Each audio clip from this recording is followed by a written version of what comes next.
Saya ajak satu zikir. Siapa baca zikir ini, kata Nabi dalam hadis, dia telah memenatkan 70 orang malaikat. Malaikat tak penat, tapi nak abang kata sebab dia baca zikir ni 3 kali, 70 malaikat penat tulis banyaknya amalan dia. Apa zikir tu? Jazallahu anna sayyidana Muhammadan sallallahu alaihi wasallam ma huwa ahluh. Itu zikir dia. Sekali lagi, jazallahu anna sayyidana Muhammadan sallallahu alaihi wasallam ma huwa ahluh. Baca yang tu 3 kali, malaikat 70 orang penat tulis pahala, tak habis.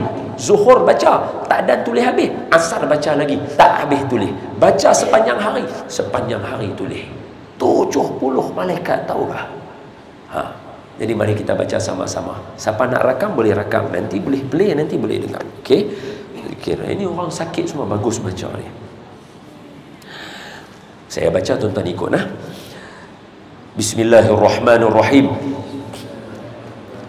Jazallahu anna sayyidana Muhammadan sallallahu alaihi wasallam ma huwa ahluh. Ma huwa ahluh. Berhenti dia, boleh tak? Sekali lagi.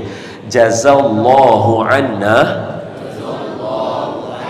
sayyidana Muhammadan sallallahu alaihi wasallam ma huwa ahluh.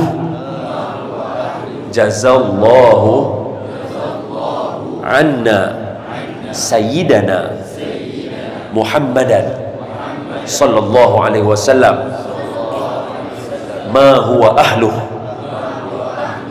3 kali baca, 70 malaikat dah penat tulis. Ni Nabi pesan.